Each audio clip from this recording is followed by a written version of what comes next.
Welcome to Life's Rich Tapestry, a podcast exploring the narrative of people's layered lives. Listen in on courageous conversations spoken from the heart. Gain insight into another's life as we tackle compelling topics which will expand your mind, help you gain perspective, and might even inspire you to do things differently. My name is Evelyn, and I look forward to your company.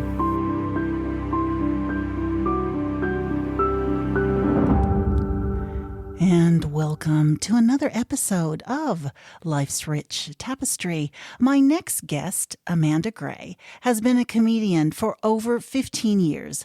Amanda's unflinching, unabashed comedy has placed her at the top of the list of Australia's must-see comedians. She is in high demand for parties and events where raw laughter is the only requirement.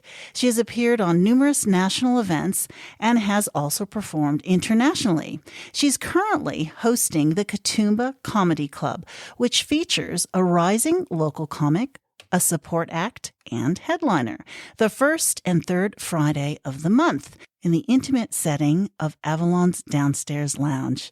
Her life hasn't always been about laughs, and we are here today to see how comedy helped her recover from trauma.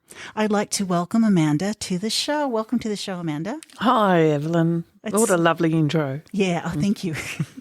Now let's start at the beginning. So where did you grow up? My family's originally from Scotland, and we immigrated to South Africa in 1967, where I was born in Bloemfontein. And we spent 6 years there before we kind of got asked to leave and we came to Australia. Can you elaborate why you were asked to leave? My dad was a journalist, and he was an advocate for black people in that, for education mostly, but he did write a couple of articles that the government didn't like.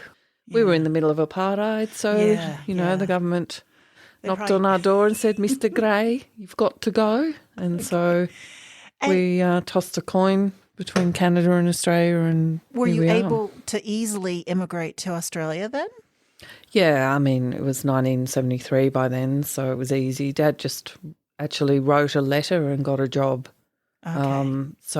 That's how they did it back then. That's how it was back then, wasn't it? There was no Mensa test or psychology test or 3 rounds of interviews. It was write a letter and you've got a job. Oh, there you go. So when you moved to Australia, where did you move to? Well, it was interesting. We were on a ship for 6 weeks and it rained the whole way. We sailed into Sydney Harbour on a beautiful spring day and thought everybody here was rich, which is ironic coming from white South Africans. But, Sydney Harbour. Yeah. And we stayed in a boarding house for the first 6 weeks in Mosman, and then we rented a house in Mosman. How did you like Mosman? It was fantastic. Wish we'd bought the house because, we could have for $53,000 and we didn't. But it was right behind Balmoral Beach. We weren't used to the beach. We lived in inland South Africa for that whole time, or had come from Scotland, the rest of the family. Yeah, there were a couple of gnarly moments with my father in the ocean, nearly drowning because he didn't know. Oh, he didn't know how to swim. Well, he didn't know how to navigate waves at Manly Beach. Yeah. We were there for 2 years. And then where did you move from there? Dad got a job in the public service in Canberra, so he moved us to Canberra in the middle of winter. He was not the most popular person in our family. So how long were you in Canberra that things weren't going so well with your dad? Yeah, so, alcoholism is a progressive disease and, the good life in South Africa faded away pretty quickly, and in Canberra his alcoholism progressed fairly rapidly. Him and Mum broke up. Well, she kicked him out after a couple of years in Canberra after she'd had enough. And then there we were. There was my older brother and sister and myself and Mum, and Mum had to – there was no single-parent pension back then, and women weren't looked at very well if they – were getting divorced. It was the woman's fault. So she had some flack from the bridge community, and she had to go out and she worked 3 jobs to support you guys. To support us. And Dad being pretty much a fairly progressed alcoholic by then, I think the minimum was $10 a week he gave mum in child support for each child. So she was getting $30. Oh, my gosh. And, wow. yeah. And he's a Scot, so of course he's going to give the minimum amount of money. Did you have any sort of relationship with your father after he left, or was it just totally divided then? Well, yes, he came and we were with him every second weekend. So he remarried a Hungarian woman called Lydia, and we would have to go over there every second Sunday and he cooked us. He was a fantastic cook. My mum, not so good. 3 or 4 standard dishes, the worst of which was this thing she cooked called Mary O'Grady's ham, which was shell pasta covered in tuna and cheese. Now, both parents being Scottish, is there a particular sense of humor that the Scots share?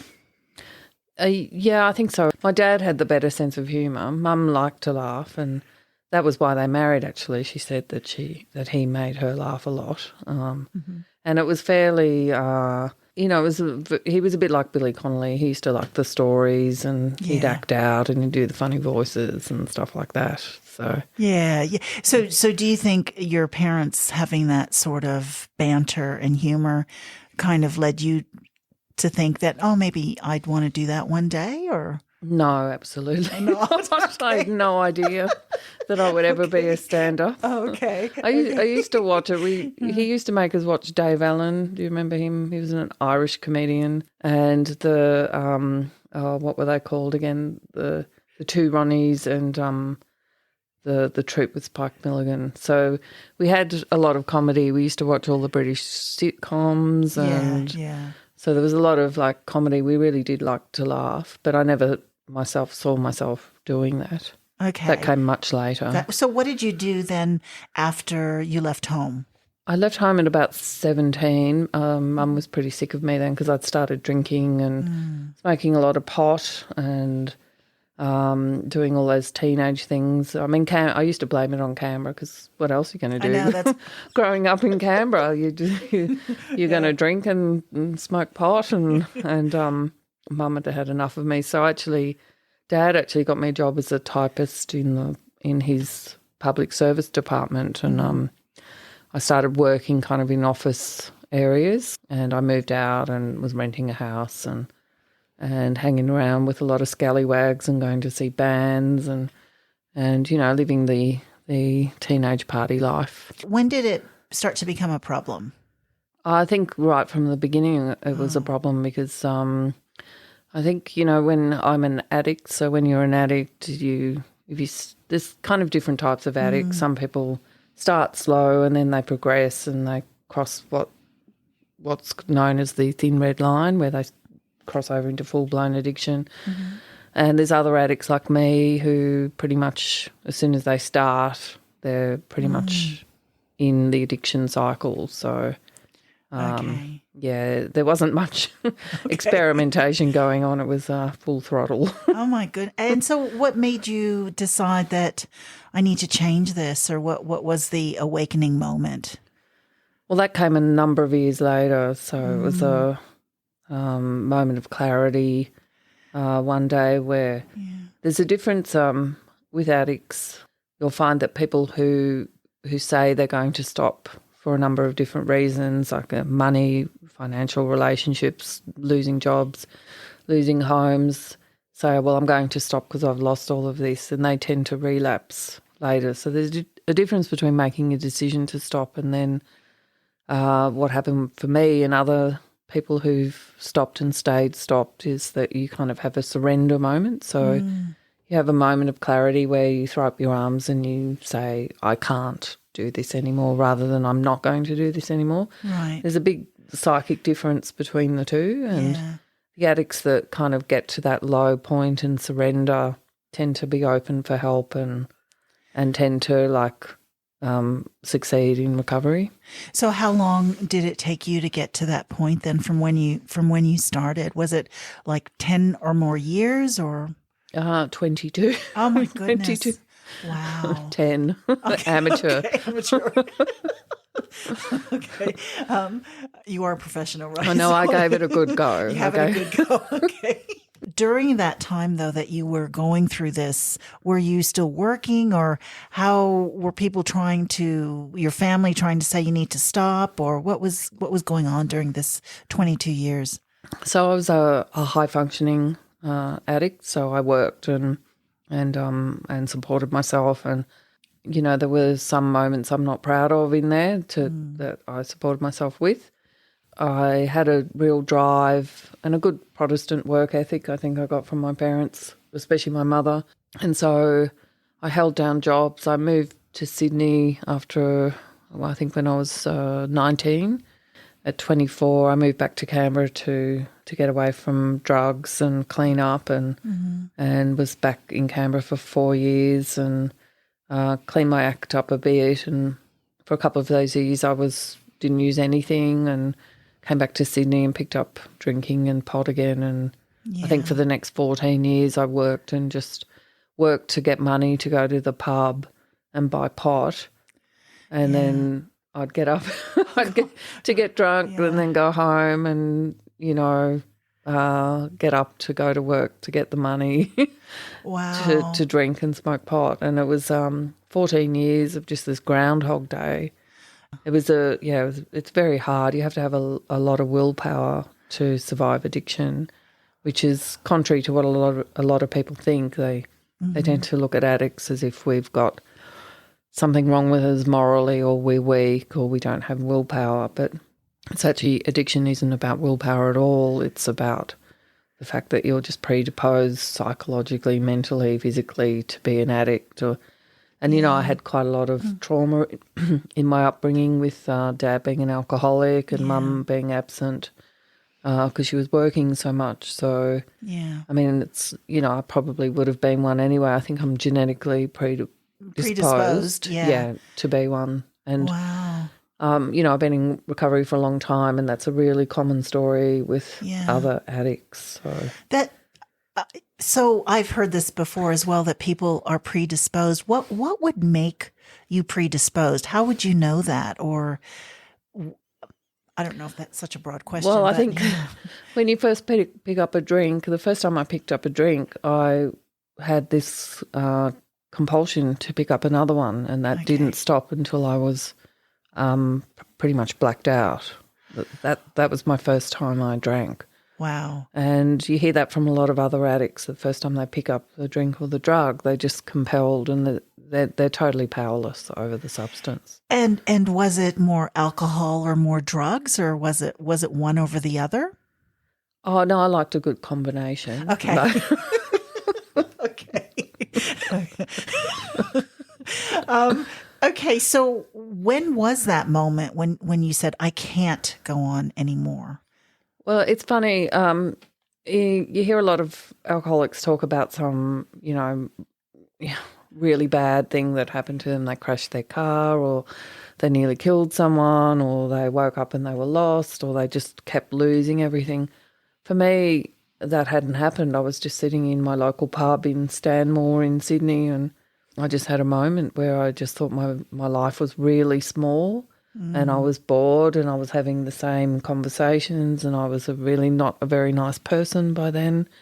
And I just thought, you know what, I can't anymore. I've had enough. So when you had that moment, I can't, what did you do? Did you call somebody or join, what is it, a 12-step program, or what did you actually do? Well, being Scottish and having a lot of willpower, I thought I'll just do it on my own. So I just exercised for 2 years like a maniac. Okay. So I started eating really well, and I exercised, and the exercise replaced the addiction. So, a typical day I'd get up, do half an hour of Pilates. I'd go to work, I'd come home, I'd walk to the swimming pool. I'd do 40 laps, I'd come home, I'd do more Pilates, I'd eat, and then I'd go to bed. And so I just became really, really fit, but I wasn't getting any treatment for my addiction, so I was also angry. Did you go cold turkey then with the alcohol? Wow. And just started exercising? Yeah. So, okay, now you're a fit, angry woman. Yeah. 2 years later. What makes you think, I got to do something about my anger? It was an interesting time. I became very, very irritated and angry. I was isolating. I was just exercising. There was a moment in the pool swimming that I was having a emotional breakdown or an emotional rock bottom where I thought, I've stopped drinking, I've stopped using drugs, I've stopped smoking cigarettes, but I feel just as bad mentally as I did when I was using. In fact, it was worse because at least when I was using and drinking, I was around people who were like me, and you had a bit of camaraderie in your fellow addictions, and I thought something's not working. So I was it was really my rock bottom rather than the moment in the pub, I guess, because I thought, well, I'm either going to have to start drinking again, and I didn't want to do that. I'm going to top myself was another option, and the third option was go to Alcoholics Anonymous. Okay. Which is really what I didn't want to do, right? Yeah, I didn't really want to have to walk in there. Yeah. And so that's what I decided to do. How was that first experience?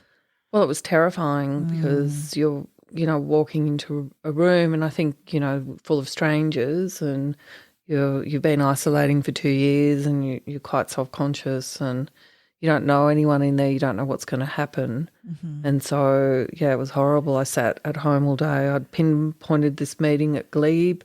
It was a Saturday. It was 6:00, so sat at home all day worrying about it, but I made myself go.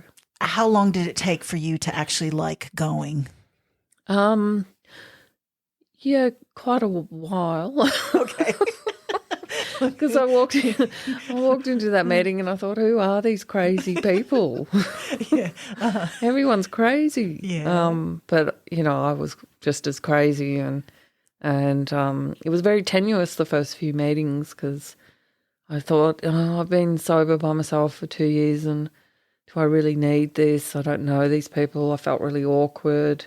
Yeah, and the second meeting I actually went in, it was at Annandale on a Monday night, and I sat down and thought, right, I'm just going to go. And then someone I knew from work came and sat next to me. So it was kind of bizarre. And she said, I didn't know you were in the fellowship. And I said, well, I guess I am now. Yeah. And with her being there, did that comfort you? And yeah. Yeah, it made me stay for the meeting. Yeah. So, Okay. they call it God jobs in AA, that, these things align so you're into the meeting. And the third meeting it was the next night, and it was in Newtown. I was just going to walk past the church. I didn't want to go in, and a guy behind me was talking to me as I was walking down the road, asking me if I was going into the meeting, and he was really friendly, and so he kind of got me in there. And I think from the third meeting, I kind of realised that this is something I need to do if I'm going to treat my addiction. Yeah. So how long were you a member then in this particular AA? For about 14 years I went to meetings. For 14 years. Okay. And so when did comedy come into play?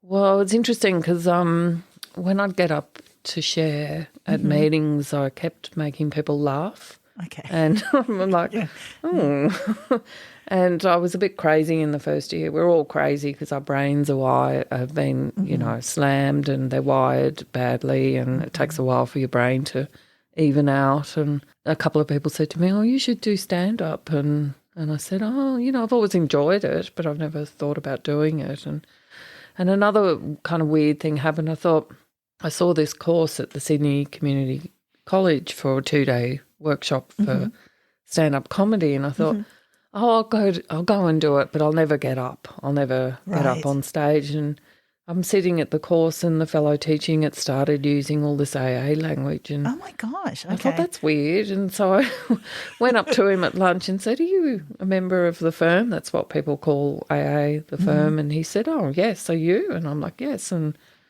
so he kind of got me into it a bit. And part of the course, the graduation, was you had to get up and do 5 minutes and invite 10 of your friends and family along, and which is something I always said, if I ever get up on stage, no one's going to know me in the audience, because if I bomb, then no one witnesses it, and if I bomb and no one saw it, did it happen? Yeah.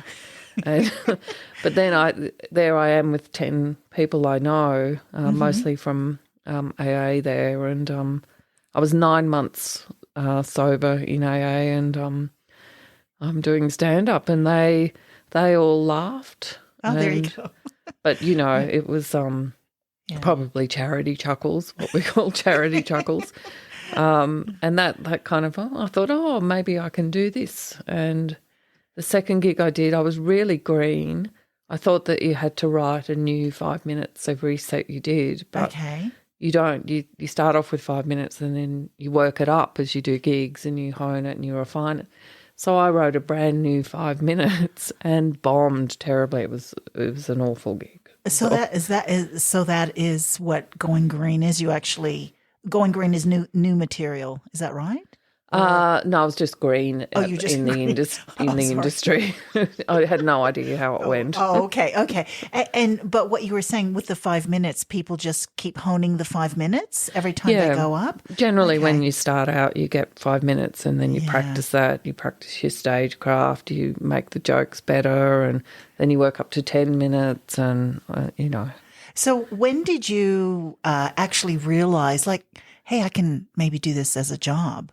I think it was about the third gig I did was at the Roxbury Hotel in Glebe, and a wonderful woman called Catherine Bendel used to run that room, and she was really promoting women comics at the time, and so she was running a troupe called Wicked Women, and she asked me to be a performer in that, and I became very good at it very quickly, almost too quickly. So I got a really good funny 10 minutes up quite quickly, which later on didn't actually serve me that well. But in the beginning, there weren't a lot of women around doing stand-up, so you tended to get booked a lot.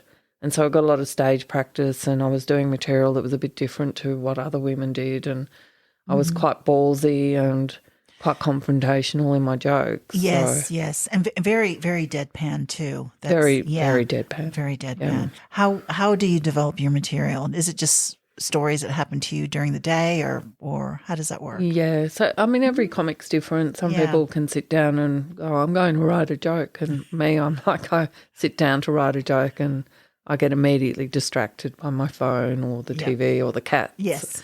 So it tends to be an idea will come to me, or something funny a funny concept will be talked about amongst friends, and I think, that could work, and then I'll work it up from there. So if I've got my notebook and I remember it, I will write it down and then work it up into a joke. Another thing that you do is that you also MC, so you're you have to control the crowd. How would you practice for that? Because the crowd would be different all the time, or do you how would you do that? Well, the only way you practice MCing is by MCing. I see comics who start out and they're wanting to MC within the first year, and I think that that's a mistake, because you need a lot of stage time. You need to be comfortable. You can't be self-conscious when you MC, because then your natural humour won't flow through. So some people MC by just doing their material, but I MC by talking to every single person in the crowd almost, and anything can happen. So you have to be relaxed. You have to smile if you're being mean, and so they don't get it, I guess. So they, it goes over their it softens the blow. It softens the blow. But I find emceeing the most rewarding, because you get tired of your material, and with emceeing anything can happen, and it's always someone funny in the crowd that makes the night really good. What do you do about hecklers? Well, I quite like a heckler. Oh, you do? So. Okay. Okay. You're really good at deflecting, because I think there was one at the show that I went to. He was, I don't know if he was a heckler or not, but he kept shouting things out. But you were able to deflect him, I think. I thought you did really well. Was that Adrian? Yes. Yeah. He comes every show, and he's like my wingman almost now. All right. So, okay. Yeah. So I was reading in your bio, or I think it was something that you shared with me, that comedy actually helped you recover from your trauma. Yeah, I think on a number of different levels. So having that, I described to you the 22 years where I functioned like Groundhog Day and really trudged through life to service my addiction. You lack a lot of meaning, so you don't have purpose in life. You don't have something that you enjoy doing, particularly comedy gave me that. And so it gave me back a sense of myself in a way and finding my voice. And along with that, it also brought a lot of friends and new people into my life and camaraderie.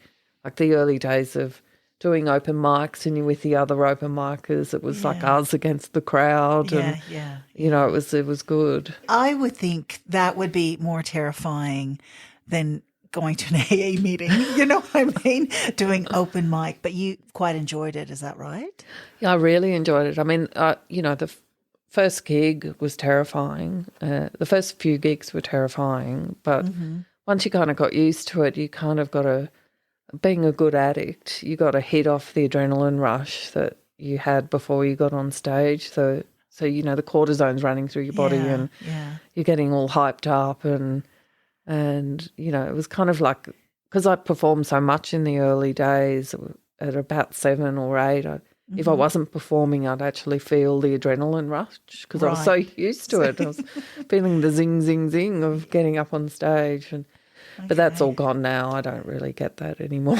You don't get that zing, zing, zing, but yeah. Well, it depends on the gig. I mean, if it's a big gig, maybe, but generally I'm a lot more relaxed. Now you also have been able to perform in your home country of Scotland. Yes. So when was that and how did that come about?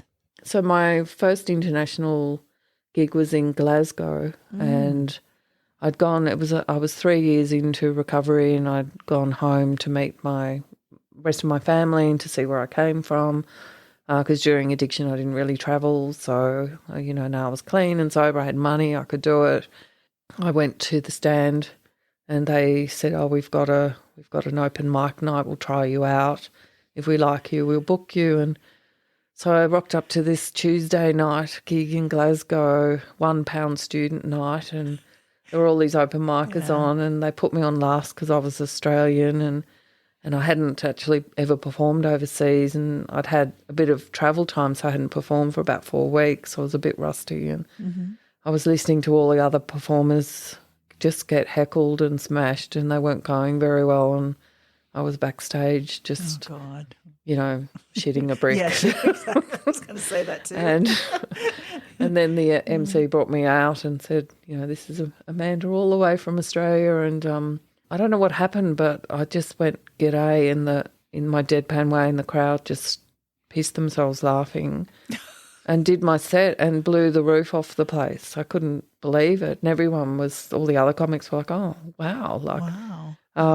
It was such a good gig. And from that I got booked a lot through Scotland. So the bookers actually were booking me a lot in the two, and they're renowned rooms in Edinburgh and Glasgow.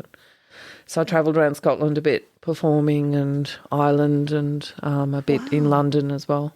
Yeah. And how long was that period? That was about 8 months. You do have a Scottish accent, or you can put on a Scottish accent. So, oh, hen. I won't ask you to do it. But when you were doing the shows over there, did you just do just a deadpan sort of Australian accent? Yeah, that helped. Yeah, because that helped. Loved it. They loved it. What do you like to do the most? As far as, do you like to be an MC, or would you rather be a headliner, or what do you prefer to do the most? Well, MC is the most rewarding when it goes well. Headliner is the easiest. Okay. Because headliners, when they come on, there's a little bit of respect from the audience because they're headlining, so the audience is psychically slightly different than they are for an open mic or an MC or a support. So that's actually the easiest spot, and you can take your time with jokes and you can try new stuff. So headline is probably the easiest, MC is the most rewarding, support's the hardest. The show that I went to, I would have thought the headliner would have been the hardest because you're on stage the longest.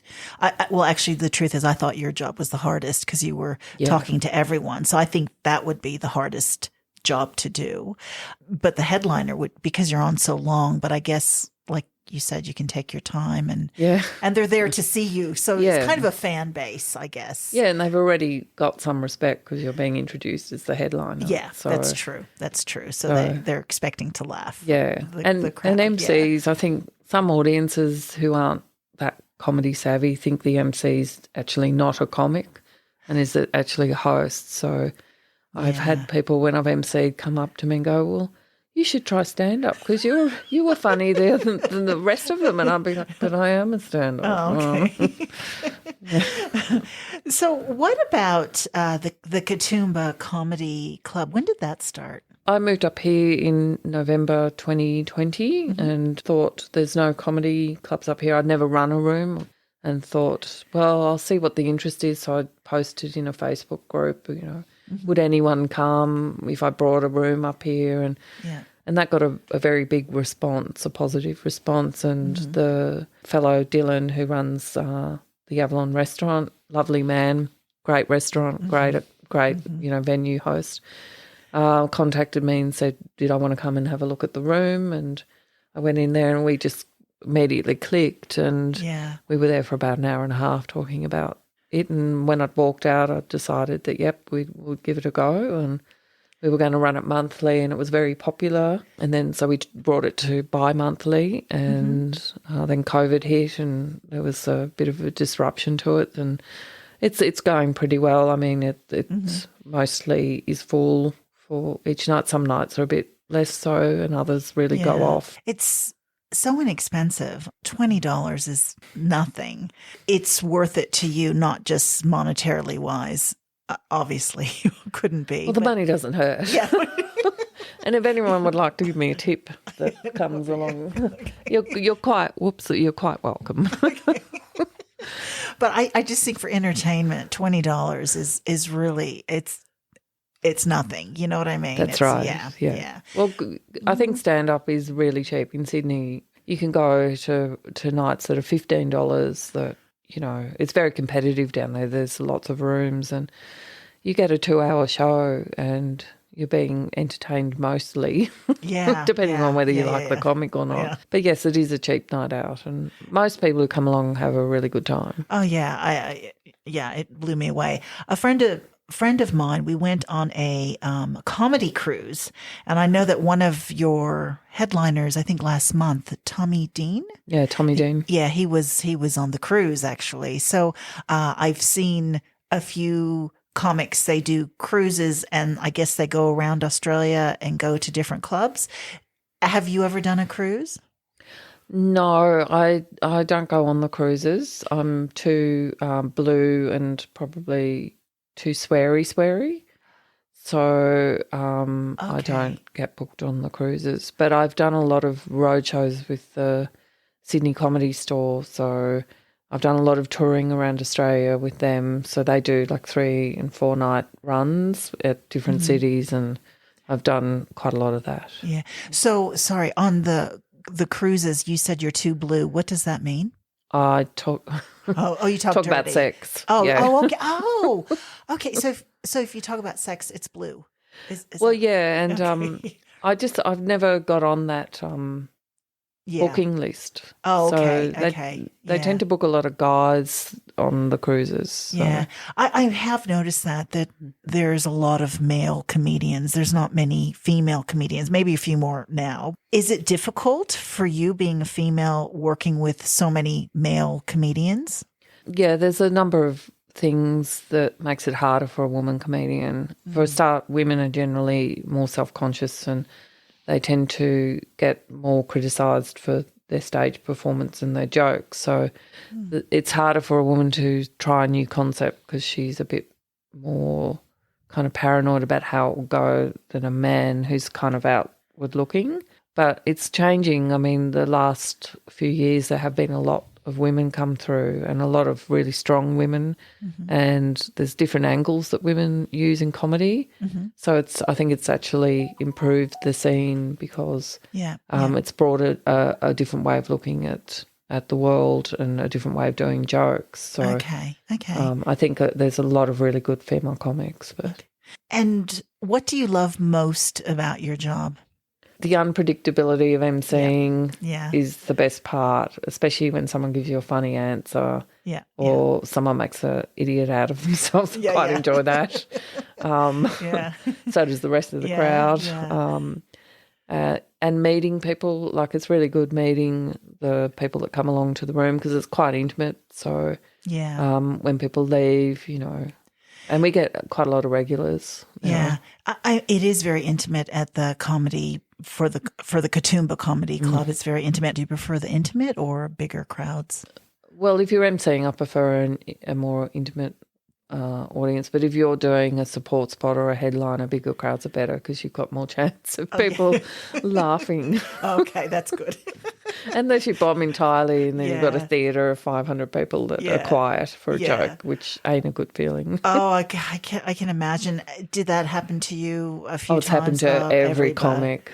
Yeah, numerous times. Yeah. And I'm sure some comedians probably never go back. Is that true, or they just keep going? Well, it depends on their drive. I mean, I've seen in 14 years, a lot of comedians come and go, but then a lot stick around, and a lot of them, like, you know, the guys tend to survive just doing comedy, but a lot of the women work as well. I think we're more responsible and we think, well, we need some super and we need, you know, this and that. And the guys, well, good luck to them when they retire. So what does the future hold for you then? So what are you thinking? Do you still want to be doing this in 10, 15 years' time? Probably not. Okay. No, I mean, I've been doing it for so long. It served its purpose. I've done all sorts of gigs, big and small. I've had some success. I've been on a few YouTube series. So I think the future for me is I'm actually writing a sitcom, and it's about two sisters who, one's an addict and one's a food addict, and how they live together in this house and all the chaos around. So it's kind of like How's Those meets AdFab in a way. I love it. I love it. Okay, so if anybody wants to maybe get in touch with you, you know, they're interested in Katoomba, what's the best way for them to get in contact?